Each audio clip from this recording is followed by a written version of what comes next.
ਚੰਦੂ ਨੇ ਮੈਨੂੰ ਆਗਾਹ ਕੀਤਾ, ਵਾਰਨਿੰਗ ਦਿੱਤੀ ਕਿ ਚੁੱਪ ਹੋ ਜਾਓ, ਡੋਂਟ ਮੇਕ ਅ ਰॉ, ਜ਼ਿਆਦਾ ਸ਼ੋਰ ਨਾ ਮਚਾਓ, ਬਟ ਲੁੱਕ ਐਟ ਦ ਸਾਹੂਕਾਰ। ਪਰ ਸਾਹੂਕਾਰ ਵੱਲ ਦੇਖੋ, ਹੀ ਲੁਕਸ ਲਾਈਕ ਅ ਲੀਪਰ। ਉਹ ਇੱਕ ਅਧਰੰਗ ਦੇ ਮਰੀਜ਼ ਵਰਗਾ ਦਿਖਦਾ ਹੈ, with a brown tinge of tobacco, ਕਿ ਜਿਹਦਾ ਰੰਗ ਭੂਰੇ ਤੰਬਾਕੂ ਦੇ ਦਾਗ ਵਰਗਾ ਹੋ ਗਿਆ ਹੈ। On his walrus mustache, which I once used to trim, ਉਸਦੀ ਜਿੱਦਾਂ ਕਿ ਇੱਕ ਜਾਨਵਰ ਜਿਸਦਾ ਨਾਂ ਵਾਲਰਸ ਹੈ, ਉਸਦੇ ਦੰਦਾਂ ਦੇ ਆਕਾਰ ਵਰਗੀਆਂ ਉਸਦੀਆਂ ਮੁੱਛਾਂ ਹੋ ਗਈਆਂ ਸਨ, ਜਿਹੜੀ ਕਿ ਮੈਂ ਅਕਸਰ ਕੱਟ ਦਿਆ ਕਰਦਾ ਸੀ। Now you run past the shop and call, ਤੂੰ ਹੁਣ ਉਸ ਸਾਹੂਕਾਰ ਦੀ ਸ਼ੋਪ ਦੇ ਅੱਗੋਂ ਲੰਘ ਅਤੇ ਉਹਨਾਂ ਨੂੰ ਬੁਲਾ, ਬੀਵਰਸ ਬੀਵਰਸ। ਬੀਵਰਸ ਊਦ ਬਿਲਾਵ ਨੂੰ ਕਹਿੰਦੇ ਹਨ। ਸੋ ਚੰਦੂ ਨੇ ਮੈਨੂੰ ਕਿਹਾ ਕਿ ਮੈਂ ਸਾਹੂਕਾਰ ਦੀ ਸ਼ੋਪ ਦੇ ਅੱਗੋਂ ਲੰਘਦੇ ਲੰਘਦੇ ਉਹਨਾਂ ਨੂੰ ਬੀਵਰਸ ਬੀਵਰਸ ਕਹਿ ਕੇ ਚਿੜਾਵਾਂ। They can't say anything to you, ਉਹ ਤੈਨੂੰ ਕੁਝ ਵੀ ਨਹੀਂ ਕਹਿਣਗੇ। ਆਈ ਵਾਸ ਟੂ ਇੰਪੈਚੁਅਸ, ਮੈਂ ਬਹੁਤ ਜਲਦਬਾਜ਼ੀ ਨਾਲ ਕੰਮ ਕਰਨ ਵਾਲਾ ਸੀ। ਅ ਡਿਸਾਈਪਲ ਆਫ ਦ ਇੰਪਿਸ਼ ਚੰਦੂ, ਅਤੇ ਮੈਂ ਸ਼ਰਾਰਤੀ ਚੰਦੂ ਦਾ ਚੇਲਾ ਸੀ। ਟੂ ਵੇਟ ਟੂ ਡੈਲੀਬਰੇਟ, ਤੇ ਜਿੱਦਾਂ ਚੰਦੂ ਸ਼ਰਾਰਤੀ ਸੀ ਉਸੇ ਤਰ੍ਹਾਂ ਹੀ ਮੈਂ ਵੀ ਬਹੁਤ ਜਲਦਬਾਜ਼ੀ ਵਿੱਚ ਕੰਮ ਕਰਨ ਵਾਲਾ ਸੀ ਤੇ ਉਸੇ ਹੀ ਸ਼ਰਾਰਤੀ ਚੰਦੂ ਦਾ ਚੇਲਾ ਸੀ। ਤੇ ਜਿੱਦਾਂ ਚੰਦੂ ਕਰਦਾ ਸੀ ਤੇ ਮੈਂ ਵੀ ਜਾਣਬੁੱਝ ਕੇ ਉਸੇ ਤਰ੍ਹਾਂ ਹੀ ਕਰਦਾ ਸੀ। ਬੀਵਰਸ ਬੀਵਰਸ ਬੀਵਰਸ, I shouted as I ran past the shop to the edge of the platform by the banyan tree। ਤੇ ਚੰਦੂ ਦਾ ਕਹਿਣਾ ਮੰਨਦੇ ਹੋਏ ਬਿਨਾਂ ਸੋਚੇ ਸਮਝੇ ਮੈਂ ਉਹਨਾਂ ਦੀ ਦੁਕਾਨ ਦੇ ਅੱਗੋਂ ਲੰਘਦੇ ਹੋਏ ਉੱਚੀ ਉੱਚੀ ਊਦ ਬਿਲਾਵ ਊਦ ਬਿਲਾਵ ਊਦ ਬਿਲਾਵ ਕਹਿਣਾ ਸ਼ੁਰੂ ਕਰ ਦਿੱਤਾ। ਜਦੋਂ ਮੈਂ ਉਹਨਾਂ ਦੀ ਦੁਕਾਨ ਦੇ ਸਾਹਮਣੇ ਲੰਘਿਆ ਤੇ ਇਹ ਮੈਂ ਉਸ ਬੋਰਡ ਦੇ ਦਰਖਤ ਦੇ ਇਰਦ ਗਿਰਦ ਜੋ ਬੈਠਣ ਦੀ ਜਗ੍ਹਾ ਬਣੀ ਹੋਈ ਸੀ, ਉਸ ਦੇ ਕਿਨਾਰੇ ਤੱਕ ਪਹੁੰਚਦੇ ਹੋਏ ਕਿਹਾ। The peasants who were gathered around the shop burst out laughing। ਤੇ ਕਿਸਾਨ ਜੋ ਕਿ ਉਸ ਸਾਹੂਕਾਰ ਦੀ ਦੁਕਾਨ ਦੇ ਇਰਦ ਗਿਰਦ ਇਕੱਠੇ ਹੋਏ ਸਨ, ਉਹਨਾਂ ਸਾਰਿਆਂ ਨੇ ਹੱਸਣਾ ਸ਼ੁਰੂ ਕਰ ਦਿੱਤਾ। As they had apparently been itching to, ਅਤੇ ਜੋ ਸਾਫ਼ ਤੇ ਸਪਸ਼ਟ ਦਿਖ ਰਿਹਾ ਸੀ ਕਿ ਉਹਨਾਂ ਦਾ ਵੀ ਹੱਸਣ ਤੇ ਪੂਰਾ ਮਨ ਕਰ ਰਿਹਾ ਸੀ। For they had noticed the strong growth on the elder's face। ਉਹ ਵੀ ਇਸੇ ਹੀ ਕਰਕੇ ਸੀ ਕਿ ਉਹਨਾਂ ਨੇ ਵੀ ਇਹਨਾਂ ਵੱਡਿਆਂ ਦੇ ਚਿਹਰਿਆਂ ਤੇ ਇਹ ਜੋ ਬਹੁਤ ਸਾਰੀ ਦਾੜੀ ਅਤੇ ਮੁੱਛਾਂ ਉੱਗ ਗਈਆਂ ਸਨ, ਉਹਨਾਂ ਦੇ ਹੁਣ ਇਸ ਅਜੀਬ ਜਿਹੇ ਚਿਹਰੇ ਨੂੰ ਦੇਖ ਕੇ ਉਹਨਾਂ ਨੂੰ ਵੀ ਹਾਸਾ ਆ ਰਿਹਾ ਸੀ। Though they had not dared to say anything, ਹਾਲਾਂਕਿ ਉਹਨਾਂ ਵਿੱਚ ਕੋਈ ਇੰਨੀ ਹਿੰਮਤ ਨਹੀਂ ਸੀ ਕਿ ਉਹ ਸਾਹੂਕਾਰ ਨੂੰ ਇਸ ਬਾਰੇ ਕੁਝ ਕਹਿ ਸਕਣ ਕਿ ਉਹ ਕਿੰਨੇ ਹਾਸੋਹੀਣੇ ਲੱਗ ਰਹੇ ਸਨ। Catch him, the little rogue। ਫੜੋ ਉਸਨੂੰ, ਉਸ ਛੋਟੇ ਸ਼ੈਤਾਨ ਨੂੰ। Shouted the ਸਾਹੂਕਾਰ, ਸਾਹੂਕਾਰ ਚਿল্লাਇਆ। He is in league with that barber boy Chandu, ਉਹ ਉਸ ਨਾਈ ਲੜਕੇ ਚੰਦੂ ਦੇ ਨਾਲ ਮਿਲਿਆ ਹੋਇਆ ਹੈ। But of course, ਪਰ ਹਾਂ ਯਕੀਨਨ, I had climbed up the banyan tree, ਕਿ ਮੈਂ ਤਾਂ ਉਸ ਬੋਰਡ ਦੇ ਦਰਖਤ ਤੇ ਚੜ ਚੁੱਕਾ ਸੀ। From which I jumped onto the wall of the temple, ਤੇ ਜਿੱਥੋਂ ਮੈਂ ਮੰਦਰ ਦੀ ਦੀਵਾਰ ਦੇ ਉੱਤੇ ਜੰਪ ਲਗਾਇਆ। And shouted my slogan at the priest, ਤੇ ਉਸ ਮੰਦਰ ਵਿੱਚ ਬੈਠੇ ਪੁਜਾਰੀ ਨੂੰ ਵੀ ਮੈਂ ਉਸੇ ਤਰ੍ਹਾਂ ਹੀ ਛੇੜਿਆ, ਬੀਵਰਸ ਬੀਵਰਸ ਬੀਵਰਸ ਕਹਿ ਕੇ।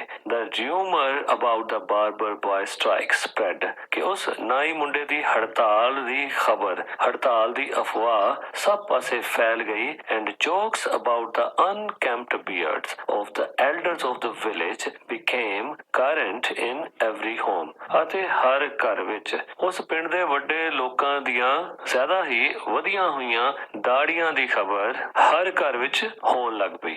Even those who were of high caste, ਉਹ ਵੀ ਜਿਹੜੇ ਉੱਚੀਆਂ ਜਾਤਾਂ ਦੇ ਸਨ। Even the members of the families of the elders, ਅਤੇ ਜੋ ਉਹਨਾਂ ਵੱਡੇ ਲੋਕਾਂ ਦੇ ਫੈਮਿਲੀ ਮੈਂਬਰ ਸਨ, ਉਹ ਵੀ began to giggle with laughter, ਉਹ ਵੀ ਇੱਕ ਦੱਬਿਆ ਹਾਸਾ ਹੱਸਣ ਲੱਗ ਪਏ। At the shabby appearance, ਉਹਨਾਂ ਦੀ ਗੰਦੀ ਦਿੱਖ ਉੱਤੇ, of the great ones, ਜੋ ਇਹ ਵੱਡੇ ਵੱਡੇ ਲੋਕ ਸਨ। And made rude remarks about their persons, ਅਤੇ ਉਹਨਾਂ ਦੀ ਪਰਸਨੈਲਿਟੀ ਦੇ ਲਈ ਉਹ rude remarks ਦੇਣ ਲੱਗੇ, ਭੱਦੇ ਤੰਜ਼ ਕੱਸਣ ਲੱਗੇ। And it was said that at least, ਅਤੇ ਘੱਟੋ ਘੱਟ ਇਹ ਵੀ ਗੱਲ ਹੋਣ ਲੱਗ ਪਈ ਸੀ, the landlord's wife threatened to run away with somebody, ਕਿ ਜ਼ਿਮੀਦਾਰ ਦੀ ਪਤਨੀ ਨੇ ਉਸ ਨੂੰ ਧਮਕੀ ਦੇ ਦਿੱਤੀ ਸੀ ਕਿ ਉਹ ਕਿਸੇ ਹੋਰ ਵਿਅਕਤੀ ਦੇ ਨਾਲ ਭੱਜ ਕੇ ਚਲੇ ਜਾਏਗੀ। Because being younger than her husband by 20 years, ਕਿਉਂਕਿ ਸਾਹੂਕਾਰ ਦੀ ਪਤਨੀ ਆਪਣੇ ਹਸਬੈਂਡ ਤੋਂ 20 ਸਾਲ ਛੋਟੀ ਸੀ, ਤੇ 20 ਸਾਲ ਛੋਟੀ ਹੋਣ ਕਰਕੇ she had borne with him as long as he kept himself in trim, ਉਹ ਉਸਦੇ ਨਾਲ ਫਿਰ ਵੀ ਸਮਝੌਤਾ ਕਰਕੇ ਰਹਿੰਦੀ ਰਹੀ, ਉਸਨੂੰ ਬਰਦਾਸ਼ਤ ਕਰਦੀ ਰਹੀ ਜਦ ਤੱਕ ਕਿ ਉਹ ਸ਼ੇਵ ਕਰਕੇ ਰਹਿੰਦਾ ਸੀ। But was now ਡਿਸਗਸਟਡ with him. ਪਰ ਹੁਣ ਉਹ ਸਮਝੌਤਾ ਕਰਦੇ ਕਰਦੇ ਥੱਕ ਗਈ ਸੀ, beyond the limits of reconciliation, ਕਿਉਂਕਿ ਹੁਣ ਉਸ ਲਈ ਸਮਝੌਤਾ ਕਰਨਾ ਇੱਕ ਲਿਮਿਟ ਤੋਂ ਪਰੇ ਦੀ ਗੱਲ ਹੋ ਗਈ ਸੀ। ਭਾਵ ਇਹ ਗੱਲਾਂ ਵੀ ਲੋਕਾਂ ਨੇ ਸੁਣਨ ਵਿੱਚ ਆਈਆਂ ਕਿ ਉਸਦੀ ਪਤਨੀ ਵੀ ਉਸਦੇ ਅਨਸ਼ੇਵਡ ਚਿਹਰੇ ਤੋਂ ਖਾਸੀ ਉਕਤਾ ਗਈ ਸੀ। Chandu did good business in town during these days। Chandu ਨੇ ਇਹਨਾਂ ਦਿਨਾਂ ਵਿੱਚ ਸ਼ਹਿਰ ਵਿੱਚ ਬਹੁਤ ਅੱਛਾ ਵਪਾਰ ਕੀਤਾ ਐਂਡ ਸੇਵਡ ਮਨੀ, ਅਤੇ ਪੈਸਾ ਬਚਾਇਆ। ਈਵਨ ਦੋ ਹੀ ਬੌਟ ਨਿਊ ਕਲੋਥਸ, ਤੇ ਨਾਲ ਹੀ ਉਸਨੇ ਨਵੇਂ ਕੱਪੜੇ ਵੀ ਖਰੀਦੇ ਐਂਡ ਨਿਊ ਟੂਲਸ, ਅਤੇ ਨਵੇਂ ਔਜ਼ਾਰ ਵੀ ਖਰੀਦੇ ਫॉर ਹਿਮਸੈਲਫ, ਆਪਣੇ ਆਪ ਲਈ, and gave me various presents, ਅਤੇ ਮੈਨੂੰ ਵੀ ਕਈ ਤੋਹਫੇ ਦਿੱਤੇ। The village elders threatened to have him sent to prison for his offenses। ਸੋ ਪਿੰਡ ਦੇ ਉੱਚੀ ਜ਼ਾਤ ਦੇ ਲੋਕਾਂ ਨੇ ਚੰਦੂ ਨੂੰ ਉਸ ਦੇ ਗੁਨਾਹਾਂ ਕਰਕੇ ਜੇਲ੍ਹ ਵਿੱਚ ਭੇਜਣ ਦੀ ਧਮਕੀ ਦਿੱਤੀ and ordered his mother to force him to obey before they committed him to the police for a breach of the peace।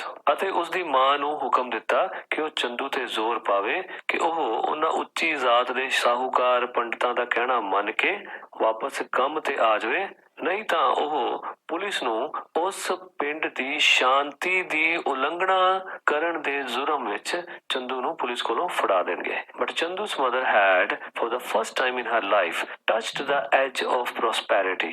ਪਰ ਕਿਉਂਕਿ ਹੁਣ ਚੰਦੂ ਕਾਫੀ ਕਮਾਉਣ ਲੱਗ ਗਿਆ ਸੀ ਅਤੇ ਚੰਦੂ ਦੀ ਮਾਂ ਨੇ ਆਪਣੀ ਪੂਰੀ ਜ਼ਿੰਦਗੀ ਦੇ ਵਿੱਚ ਪਹਿਲੀ ਵਾਰ ਇਸ ਉੱਨਤੀ ਦਾ ਸਿਰਾ ਛੂਹਿਆ ਸੀ and she told them all, ਅਤੇ ਉਸਨੇ ਉਹਨਾਂ ਸਾਰੇ ਉੱਚੀ ਜ਼ਾਤੀ ਦੇ ਲੋਕਾਂ ਨੂੰ ਕਿਹਾ what she thought of them, ਜੋ ਕੁਝ ਵੀ ਉਹ ਉਹਨਾਂ ਬਾਰੇ ਸੋਚਦੀ ਸੀ, in a language even plainer, ਅਤੇ ਬਿਲਕੁਲ ਸਿੱਧੀ ਸਿੱਧੀ ਭਾਸ਼ਾ ਵਿੱਚ ਉਹਨੇ ਕਹਿ ਦਿੱਤਾ than that in which she had always addressed them। ਤੇ ਉਹ ਭਾਸ਼ਾ ਇਹੋ ਜਿਹੀ ਸੀ ਤੇ ਅਜਿਹੀ ਸਖਤ ਭਾਸ਼ਾ ਦੇ ਵਿੱਚ ਉਹ ਉਹਨਾਂ ਦੇ ਨਾਲ ਕਦੀ ਵੀ ਨਹੀਂ ਬੋਲੀ ਸੀ, ਉਹਨਾਂ ਨੂੰ ਕਦੀ ਵੀ ਐਡਰੈਸ ਨਹੀਂ ਕੀਤਾ ਸੀ।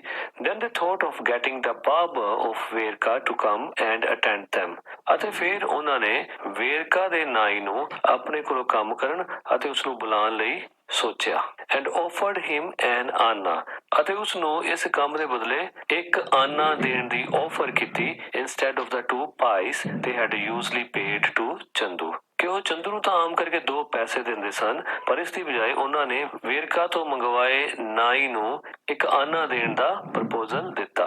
Chandu however had conceived a new notion this time। Chandu ਦੇ ਦਿਮਾਗ ਵਿੱਚ ਹੁਣ ਇੱਕ ਨਵੀਂ ਧਾਰਨਾ ਉਹ ਪੈਦਾ ਹੋ ਚੁੱਕੀ ਸੀ ਇਸ ਸਮੇਂ ਤੱਕ, newer than those he had never thought of before। ਇਹ ਇਹੋ ਜਿਹੀ ਨਵੀਂ ਧਾਰਨਾ ਸੀ ਜਿਹੜੀ ਕਿ ਹੁਣ ਤੱਕ ਉਸਦੇ ਦਿਮਾਗ ਵਿੱਚ ਕਦੀ ਵੀ ਨਹੀਂ ਆਈ ਸੀ। Having seen the shop of ਨਿਰੰਜਨ ਦਾਸ, ਉਹਨੇ ਨਿਰੰਜਨ ਦਾਸ ਦੀ ਦੁਕਾਨ ਦੇਖ ਰੱਖੀ ਸੀ, the barber of the town, ਜੋ ਕਿ ਉਸ ਸ਼ਹਿਰ ਦਾ ਨਾਈ ਸੀ।